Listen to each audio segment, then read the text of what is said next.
ಮಸೀದಿ ಅಂತ ಹೇಳ್ತೀರ ನೀವು. ಮಸೀದಿ ಒಳಗೆ ಕ್ಯಾಮ್ರಾ ಹಾಕಿ ಅಂತ ಹೇಳಿದ್ದಾರೆ. ಅದರಲ್ಲಿ ತಪ್ಪೇನಿದೆ? ಅದರಲ್ಲಿ ಆಕ್ಷೇಪಣೆ ಪಡೆಯುವಂಥದ್ದು ಏನಿದೆ? ಸೊ ಅಲ್ಲಿ ಒಳಗಡೆ ಏನು ನಡೆಯುತ್ತೆ ಏನಿಲ್ಲ ಅಂತನ್ನುವಂಥದ್ದು ಈಗ ನಮ್ಮ ಎಲ್ಲ ಮಂದಿರಗಳಲ್ಲೂ ಕೂಡ ಇದೆ, CC ಕ್ಯಾಮ್ರಾ ಇದ್ದಾವೆ.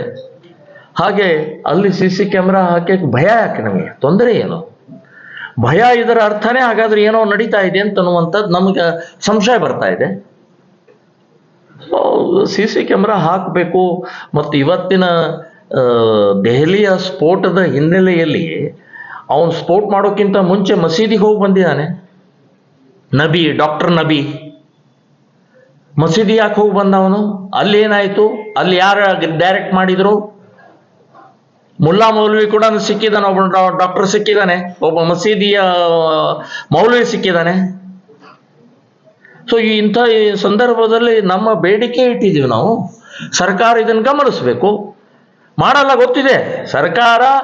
ಕಾಂಗ್ರೆಸ್ ಸರ್ಕಾರ ಅಂತೂ ಅಪೀಸ್ಮೆಂಟ್ ಅಪೀಸ್ಮೆಂಟ್ ಅಪೀಸ್ಮೆಂಟ್ ತಲೆ ಮೇಲೆ ಕೂತ್ಕೊಂಡು ಮೆರೀತಾ ಇರೋದ್ರಿಂದನೇ ಇವತ್ತು ದೆಹಲಿ ಸ್ಫೋಟಗಳಾಗ್ತಾ ಇದಾವೆ. ಸಾವಿರಾರು ಜನ ಸಾಯ್ತಾ ಇದ್ದಾರೆ. ಅದು ಕಾಳಜಿ ಇಲ್ಲ ಇವ್ರಿಗೆ. ಬರೀ ಓಟ್ ಬೇಕಷ್ಟೇ, ಇವ್ರಿಗೆ ಬೇಕಾ ಅಧಿಕಾರ ಬೇಕಷ್ಟೇ. ಇವರಿಗೆ ಜನರ, ಸಮಾಜದ, ದೇಶದ ಸುರಕ್ಷತೆ ಬೇಕಾಗಿಲ್ಲ ಇವರಿಗೆ. ಹೇಳಿದ್ರಲ್ಲಿ ತಪ್ಪೇನಿದೆ? CC ಕ್ಯಾಮ್ರಾ ಹಾಕುವುದಿಲ್ಲ ಅಂದ್ರೆ ಸಂಶಯ ಬರುತ್ತೆ. ಅದರಲ್ಲಿ ಆಕ್ಷೇಪಣೆ ಮಾಡುವಂಥದ್ದು ಏನಿದೆ ಹೇಳಿ? ಬನ್ನಿ ಓಪನ್ ಆಗಿ ಚರ್ಚೆ ಮಾಡೋಣ ಹಾಗಾದ್ರೆ.